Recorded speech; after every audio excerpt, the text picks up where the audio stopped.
Ketika Tuhan Allah menjadikan langit dan bumi, Ia membentuk manusia debu tanah dan mengembuskan napas hidup ke dalam hidupnya.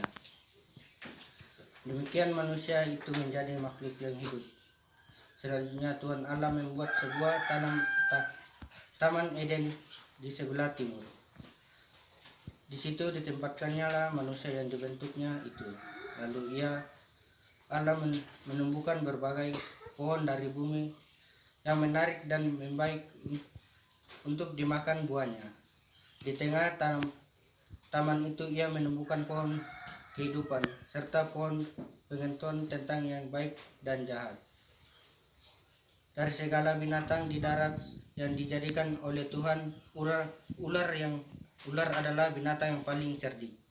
Ular itu berkata kepada perempuan yang telah diciptakan Tuhan, "Tentukanlah Allah firman, sebuah pohon dalam tanaman ini jangan kamu makan buahnya." "Bukan," sahut perempuan itu kepada ular, "buah dari tanaman pohon dalam tanaman ini boleh kami makan, tetapi tentang buah pohon yang ada di tengah tanaman, Allah berfirman, jangan kamu makan ataupun kamu merebahkan buah itu, sebab jika kamu membuat hal itu kamu akan mati." Tetapi ular itu berkata kepada perempuan itu, "Kamu sekali-kali tidak akan mati, tetapi Allah mengetahui bahwa pada waktu kamu makan buah itu dari pohon itu, maka matamu akan terbuka, dan kamu akan menjadi seperti Allah, tahukah tentang yang baik dan yang jahat."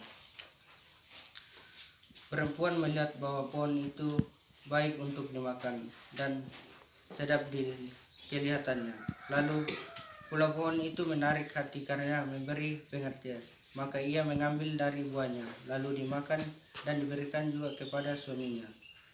Dan mereka bersama-sama dan suaminya pun memakannya. Maka terbukalah mata mereka berdua dan mereka tahu bahwa mereka telanjang, dan lalu mereka menyamat daun pohon ara dan membuat serawat. Demikianlah sabda Tuhan. Sebab kami orang berdosa, kasihanlah kami Allah. Kasihanlah aku, ya Allah, menurut kasih-Mu, kasih setiamu, menurut serta rahmat-Mu. Hapuskanlah pelanggaranku, bersihkanlah aku seluruh dari kesalahanku, dan takdirkanlah aku dari dosaku. Kasihilah aku, ya Allah, sebab kami orang berdosa. Sebab aku sadar dan pelanggaranku, dosaku selalu berterbangan dan di hadapanku terhadap engkau sendirilah aku berdosa, dan yang jahat dalam pandanganmu kulakukan. Kasihilah kami, ya Allah, sebab kami orang berdosa. Bacaan dari surat Rasul Paulus kepada jemaat di Roma. Saudara-saudara, dosa telah masuk ke dunia lantaran satu orang, dan karena dosa itu masuklah juga umat. Demi kalian maut telah melanjar kepada semua orang, karena semua orang telah berbuat dosa. Tetapi jika oleh dosa satu orang maut telah berkuasa, lebih benarlah yang terdiri atas mereka yang telah menerima limpahan kasih karunia dan anugerah kebenaran. Mereka akan hidup dan berkuasa karena satu orang, yaitu Yesus Kristus. Sebab itu seperti oleh satu pelanggaran semua orang beroleh penghukuman, demikianlah pula oleh satu perbuatan kebenaran semua orang berbolehlah pembenaran untuk hidup. Jadi seperti orang ketidaktaatan satu orang semua orang telah menjadi orang berdosa. Demikian pula oleh ketaatan satu orang semua orang menjadi orang benar. Demikianlah sabda Tuhan. Terpujilah Kristus Tuhan, Raja mulia dan kekal.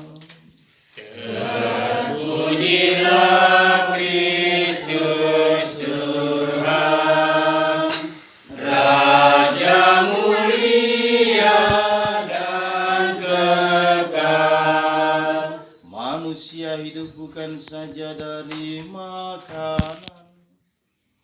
melainkan juga dari setiap sabda Allah.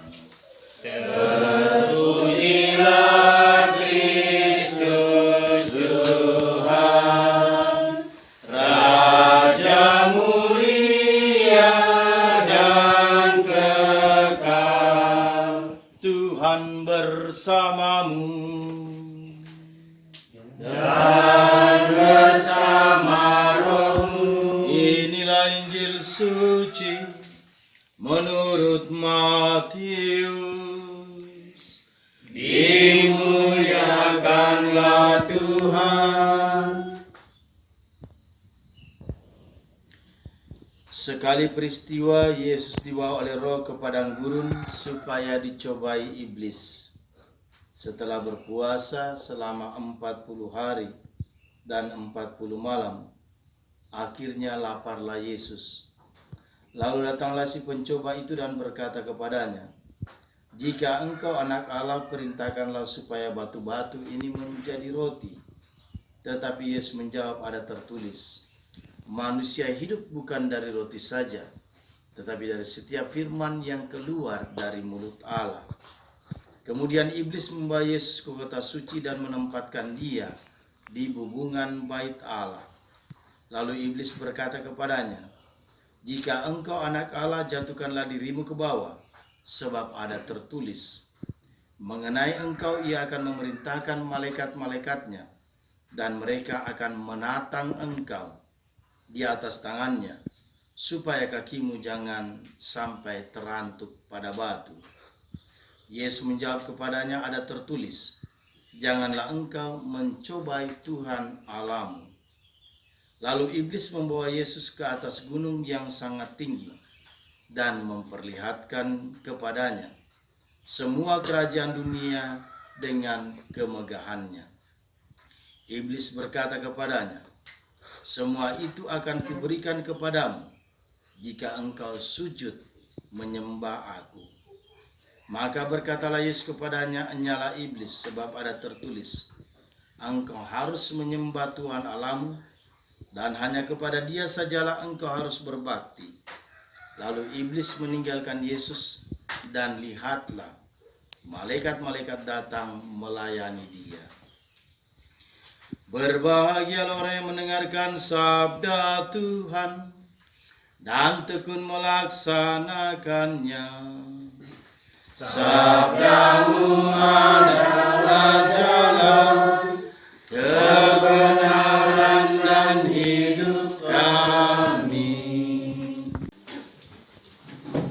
Mas Dian,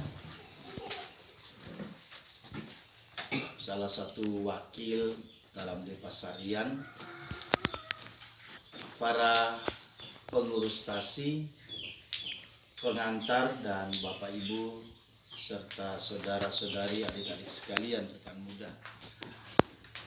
Salam. Tuhan berkati. Amin.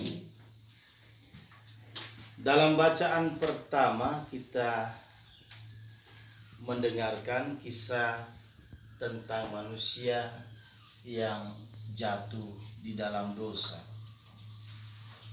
Memang cukup aneh bahwa manusia memilih untuk jatuh dalam dosa.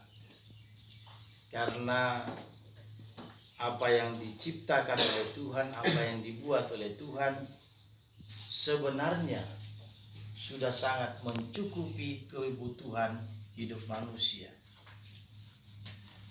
Tidak mau katakan manusia itu tidak pernah puas dan juga merasa bahwa kebutuhannya tidak pernah tercukupi.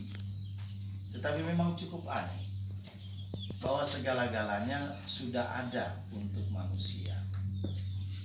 Keingintahuan manusia terlalu besar,